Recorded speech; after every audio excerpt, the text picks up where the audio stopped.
day, everybody, and welcome to Book Brilliance, wherever you are in the world. It may be your morning, it may be your afternoon, or even your evening. So I'm so glad that you've come to join us again. I've got another amazing woman and author with us today, and without any hesitation, I'd love to introduce you to Sherine Lovegrove. Hello, hi Brenda, thank you for inviting me. You are most welcome. So everybody wants to know a little bit more about you, Sherine. So tell us a little bit about your background and who you are. Well, I'll start first and I'll say I am the author of The Hiding in Plain Sight No More, and this was published this week. So yes, very exciting, very exciting. And really that's a story in a way about my life, a story about the struggles that I've had in order to begin to go into the place of sovereignty, a space where I can feel from separation back into wholeness, where I came back to myself and realized that in actual fact, I'd been sovereign all along. I just had lost myself along the way because of situations that had happened in my life.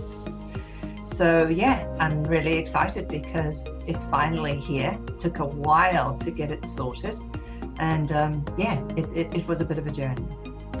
So tell us a little bit about what you do as part of that sovereignty. What is it that you do? If someone says, what do you do, Sherine, how do you answer that question? Well, part of sovereignty is really understanding that as a woman, it is about that feeling of fullness. It's about feeling of fullness, but also a feeling of knowing that you are here. You've arrived. You're in a space and you are, you don't have to account to anyone for anything. You also have a space where you can be a leader, to look at the world, to see the world and to direct. But also you can use resources that are available to you. So as a woman, you're using more feminine power, feminine approaches in comparison to, which is more about flow really, in comparison to more structured approaches, which is very similar to men. And most of our education is in that structure and very little in the feminine forms. In some ways it's been seen as negative or less than. Yeah. So, you serve others. How do you serve them as part of being in your sovereignty? Well, I think when we are in sovereignty, the thing that we can do is have this beautiful presence. So we can stay with a client, with a person that we're with, and give them absolute presence and the ability to listen in such a delicate and most profound way. And then always looking to see where we can ignite, where we can help with the potential. So I guess when I think about you and Brilliance, it's about where do we find the spark? Where do we find the spark that allows that person to shine?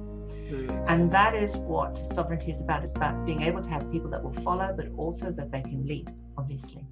And so when a client comes in, that's what we're really looking for. We're really looking to help them find the nugget, find the gem, find the gold, so that they can self-actualize, so that they can become their best version of themselves in another way. Yeah. So tell us a little bit about your journey into becoming an author, because I know you held up one of your books already, but you've got a book that you've written, something about the aha moment. Is that correct? Yes. The aha moment. How you get into becoming an author. Yeah, exciting. Yes, when I wrote the aha moment, I really wanted to get a kind of a message approach across, which was that in all change, there are fundamentally 4 blocks. And I know within those 4 blocks, there are a lot of other kind of sub-processes that go within it. But the 4 blocks required for any kind of change is first an inspiration, an insight, an intuition. Then the second one is about a commitment. So the heart needs to be involved with it. Yes, you have the insight, you bring down to the heart, and the heart connects. And then there is an action. There is the start of momentum. And then there is the embodiment of that learning. So it becomes a pattern. It becomes a way of being. So the aha moment, which is this book, is all about that program. It's about the program of being. And when I first wrote it, I had basically I had lost a lot of weight. I'd done the 5-2, which was a kind of a 2 days fasting-ish, which is like a quarter the amount of calories, to 5 days of actual normal eating. And I went with a very scientific kind of approach. I looked for the science that backed that up before I went on that. But I really did it because I wanted to have a behavior that I could embody for my life. Yeah, that I didn't have to think too hard about it. And I could have my cake and eat it, literally. So to speak. I wanted to both. But the thing was, the crazy thing is within ICANN, which was the model that I saw when I looked at all the bits that were making the difference. In that model, it was really funny. There wasn't me. Although I had seen this model, I hadn't, in a way, embodied the model. I had done a behavior change. I had transformed my life in some way, but I hadn't really seen how I fitted in that model. And that's crazy, but it seems to be very, very true. And so what happened was, when I was trying to promote my book and sell my book and tell people about my book, there was this bit of me that was missing. There was always something missing. And when I began the next journey, or at least transforming, because I'm very interested in feminine health and well-being, particularly because I've done neuroscience, and I'm very interested in genes and how, biology, social factors, everything. I'm interested in that epigenetic change, really key. And I'm always concerned, not concerned, but I'm always interested in how genes are affected. And is it socialization that affects the genes, or is the genes the prevalent one? That interests me. But the thing is, when you're a woman, you're going to have hormones, and as a man, you're going to have hormones. And therefore, you're going to think differently, because hormones affect our brain. Yeah, absolutely. And I was really interested in looking at some of the patterns women run. Some of the patterns women run. And, I was, as a hypnotherapist and psychotherapist, I was getting a lot of women coming in with IBS, mainly irritable bowel syndrome. I was getting them with a lot of stress, lots of panic attacks, a lot of having difficulty pushing themselves forward, because they just, felt lack of confidence. They had to be perfect before they'd apply for a job. And they found it difficult. They were always caught in the situation where they would overcommit, because they were so they couldn't say no.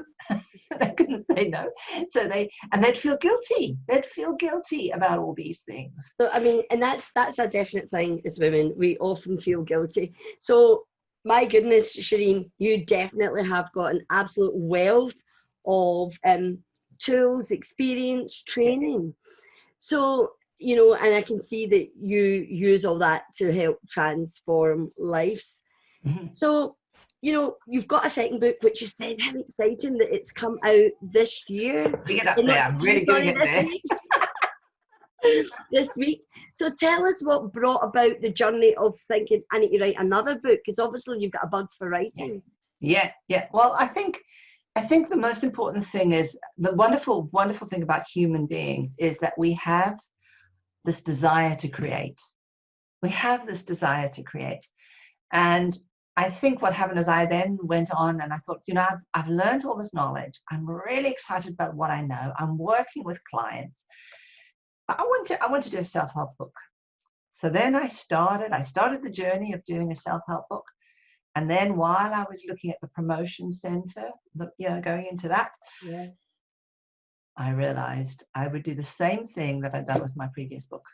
I would not put me in the driving seat, pretty much. And then I started to think, oh, heck, a lot of the patterns that I was working with women, actually, I was also running them. Yeah, I know that one. And, it was a really interesting thing to look back and go, hey, hey, you're going to do the same thing. And then the struggle was, I realized I had to write my story. I had to write my story. And the story, which was part of the challenges, was I was really embarrassed about writing my story. I didn't want people, when you're a therapist, you're taught not to necessarily tell people about you, because you're the therapist, you're the client, and there's this kind of relationship. And so therefore you are a separate person when you walk in, and then you're another person when you go out. And I think, it was like recognizing that actually I was being the separate person, and I had split off so many times, and I needed to bring all of myself back. And absolutely, there's a power in that vulnerability of sharing that with your clients. And I believe it actually helps them to open up when they see that you can be vulnerable. Therefore, you're giving them permission to do the same. So therefore, they're going to open up even more, making the work that you do with them powerful and impact greater change. Yeah. So what was some of the obstacles you came up against in writing book 2? Well, I think the hardest thing was when I started, was actually where to start.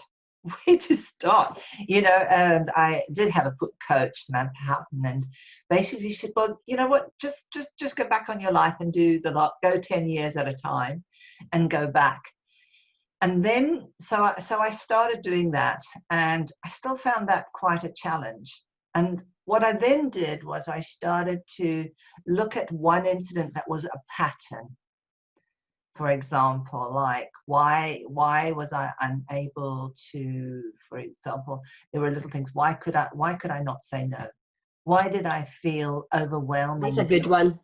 Yeah, why do I feel overwhelming guilt when my partner, wants to offer me something and I say no, and I feel guilty if I don't do all the things in the house, or I don't, this kind of guilt, and that's not what he expects. But I had this burden of whether it's socialization or whatever, but there was this overwhelming guilt.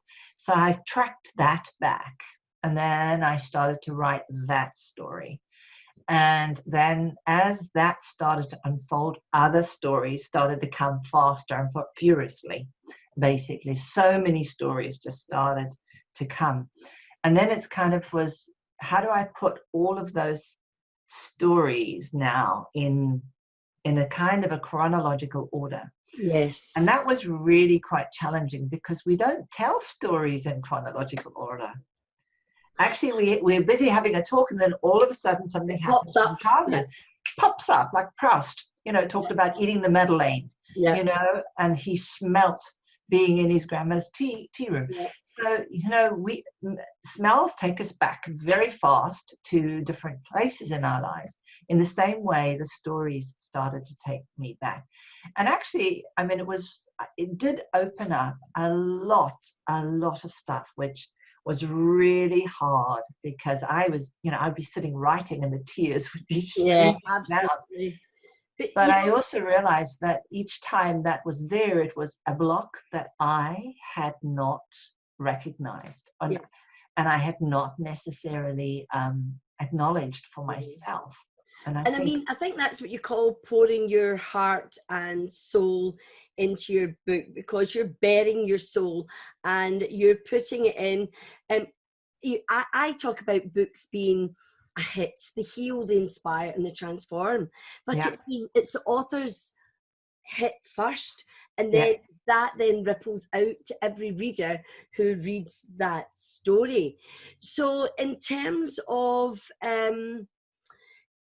if someone was thinking about writing the story, what tips would you give them to incorporate that into their book?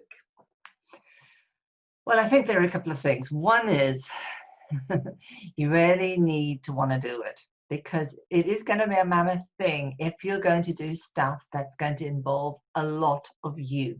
Yeah, if it's going to be writing a protocol or writing something I realized when I wrote the aha moment, I wrote it very, very quickly, okay?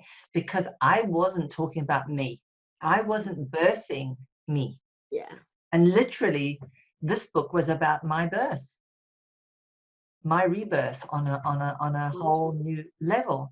And so I think, you know, it's really understanding, first of all, what kind of book you want to write, and understand that there's going to be a certain amount of time and you need to plan that well.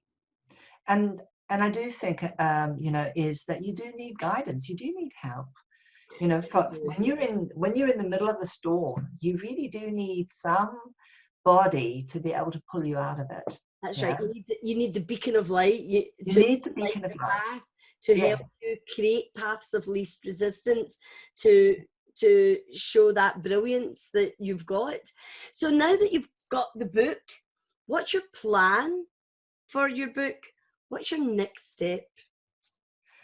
Well, the next step is obviously to carry on with doing the coaching. And then I think the next step is I want to start focusing more on how I can bring this knowledge and wisdom into schools, into other places.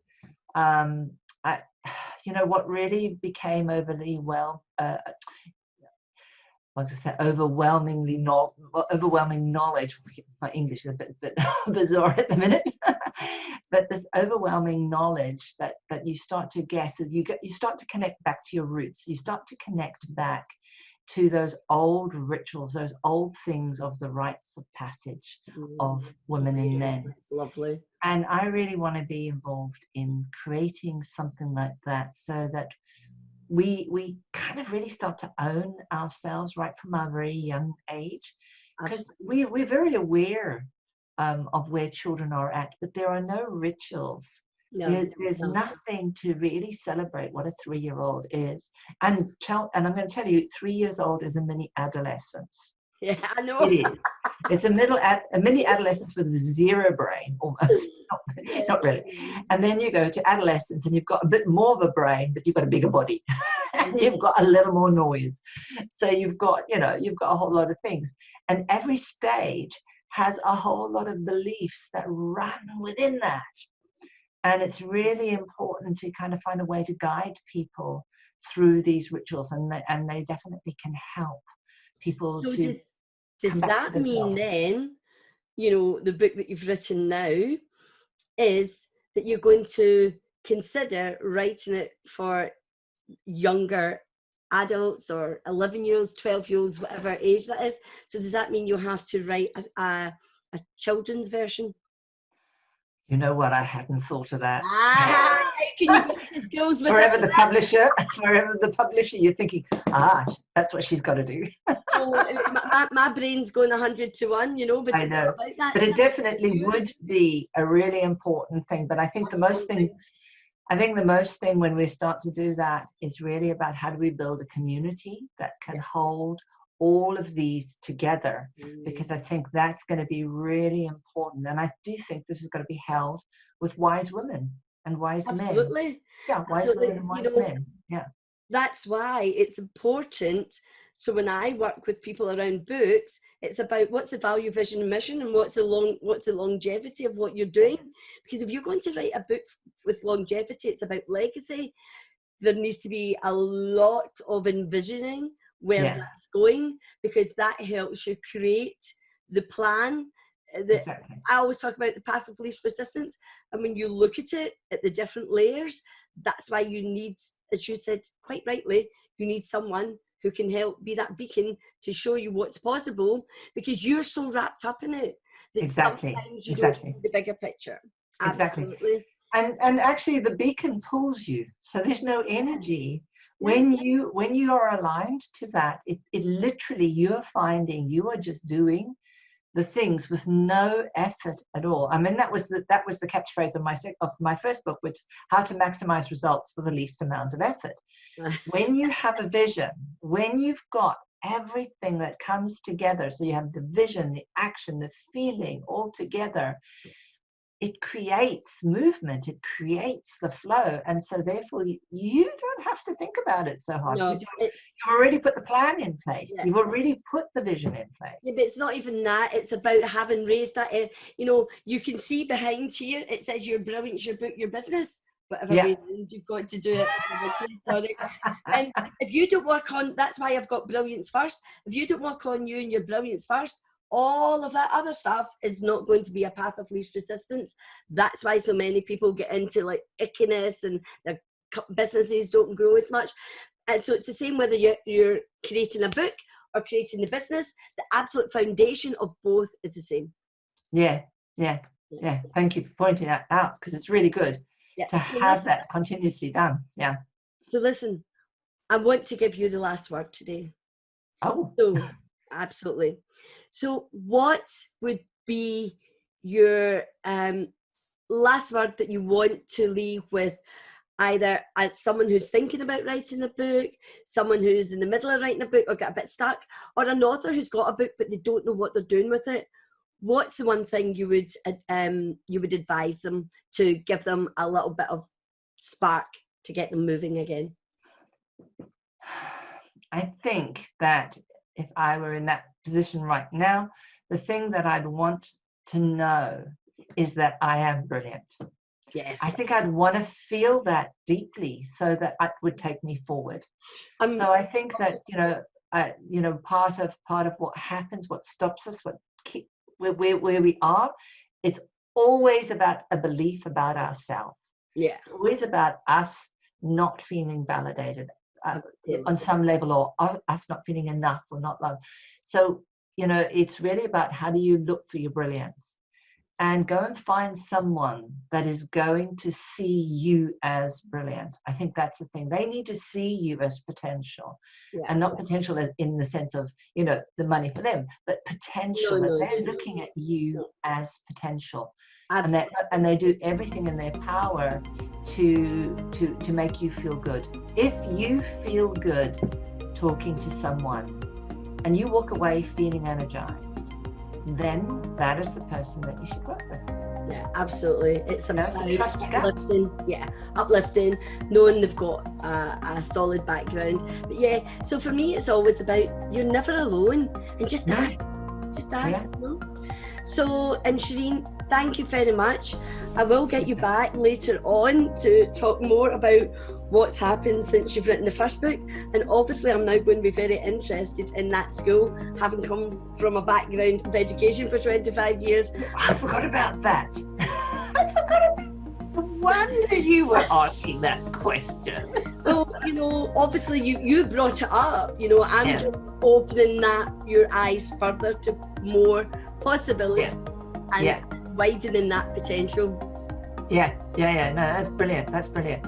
And I have started putting feelers out to be doing more work in schools in this way, just to open it up.